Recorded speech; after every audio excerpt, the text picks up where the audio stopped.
Hello everyone, welcome back to the channel. Today, we're diving into one of the most powerful and inspiring stories in modern history, the story of Nelson Mandela, a man whose life became a symbol of courage, justice, and unwavering hope. From his early days in rural South Africa to his long struggle against apartheid and finally becoming the nation's first black president, Mandela's journey is one that teaches us about perseverance, forgiveness, and the true meaning of leadership. Nelson Rolihlahla Mandela was born on July 18, 1918, in the small village of Mvezo in the Transkei region of South Africa. He was born into the Thembu royal family, and his father was a local chief. Despite his noble lineage, Mandela's early life was humble.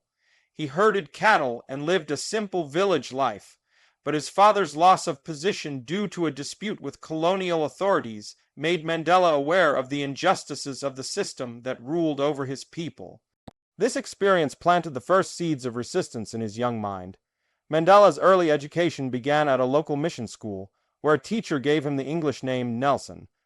At that time, it was common for African children to receive English names as part of their schooling, a practice meant to assimilate them into colonial culture. Even from a young age, Mandela was curious, intelligent, and determined. He later attended the University of Fort Hare, one of the few universities open to black South Africans, where he met other young activists who shared his desire for change. At Fort Hare, Mandela experienced his first taste of political activism when he participated in a student protest. This act of defiance got him expelled, but it marked the beginning of his lifelong resistance against injustice. Later, in Johannesburg, he worked as a clerk while studying law at night. It was here that Mandela's understanding of the racial segregation system deepened. South Africa's apartheid laws classified people by race and enforced strict separation. Black South Africans were denied the most basic human rights. In the bustling city of Johannesburg, Mandela met influential figures who shaped his political beliefs. One of the most important was Walter Sisulu, a real estate agent who became a lifelong mentor and friend. Sisulu introduced Mandela to members of the African National Congress ANC, a political organization fighting for the rights of black South Africans. Mandela quickly rose through the ranks of the ANC, becoming one of its most passionate and articulate leaders. By the 1940s, apartheid became the official policy of the South African government. The system was brutal, designed to keep the white minority in power. Black citizens were forced to live in designated areas, carry identification passes, and were barred from voting or owning land in certain regions. Mandela, alongside other activists, organized protests, boycotts, and strikes to challenge this oppressive regime. He co-founded the ANC Youth League, believing that young people were the driving force for change. In 1952, Mandela and his colleague Oliver Tambo opened the first black law firm in South Africa, offering legal aid to those affected by apartheid laws.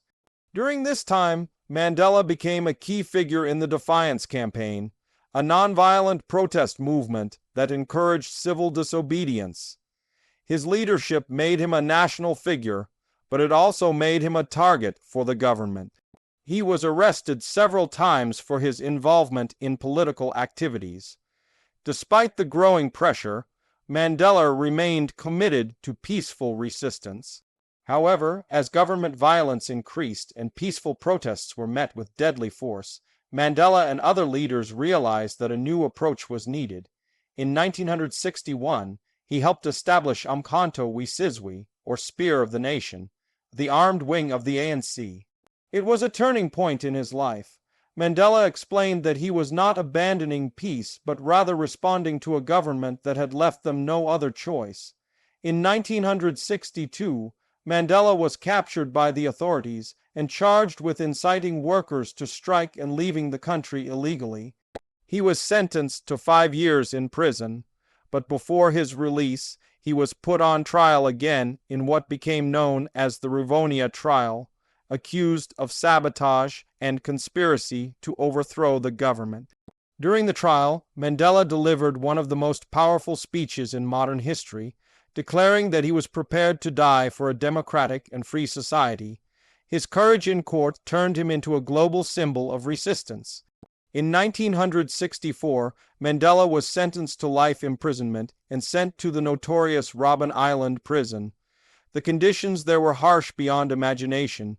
Prisoners were forced to do hard labor, breaking rocks under the hot sun. They were denied proper food, medical care, and even basic dignity. Mandela was kept in a small cell with only a thin mat to sleep on. Yet even in these brutal conditions, his spirit never broke. Over time, Mandela became the moral and political leader of the prisoners. He encouraged education, discipline, and unity among them. He read, studied, and continued to inspire his fellow inmates. Outside the prison, his image as a freedom fighter grew stronger. The world began to see Mandela not as a criminal, but as a hero standing against oppression. International campaigns demanding his release spread across continents. Years passed. The world changed, but apartheid remained. The South African government faced increasing pressure both at home and abroad. Protests erupted, and the global community imposed sanctions. Inside the country, resistance movements grew stronger, and blood was shed in the fight for freedom. Mandela's name became a rallying cry for justice. "Free Nelson Mandela" became one of the most powerful slogans of the century. After 27 long years behind bars, Nelson Mandela was finally released on February 11, 1990. The moment he walked out of prison, hand in hand with his wife Winnie, the world watched in awe. He emerged not with bitterness or hatred, but with a message of peace and reconciliation.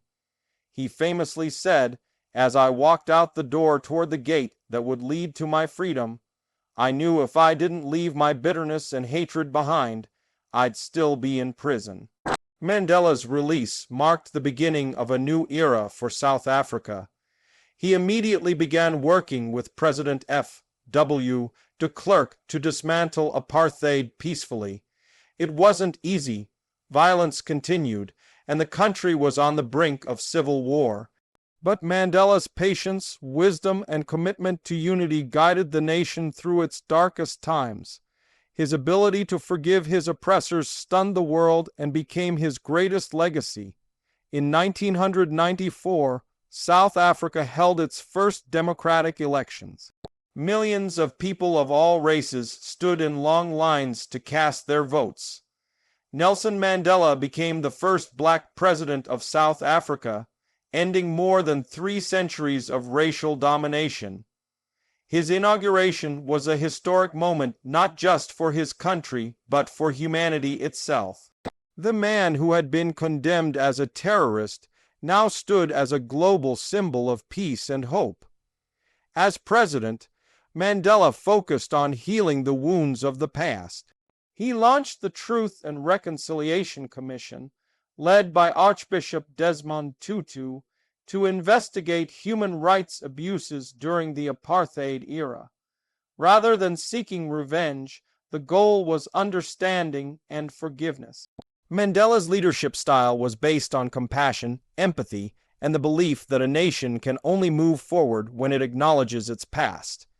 He also worked tirelessly to improve the lives of ordinary South Africans through housing programs, education, and healthcare initiatives. But Mandela knew that the challenges facing his country were deep and complex. He often said that freedom alone was not enough. Real equality required opportunity and justice.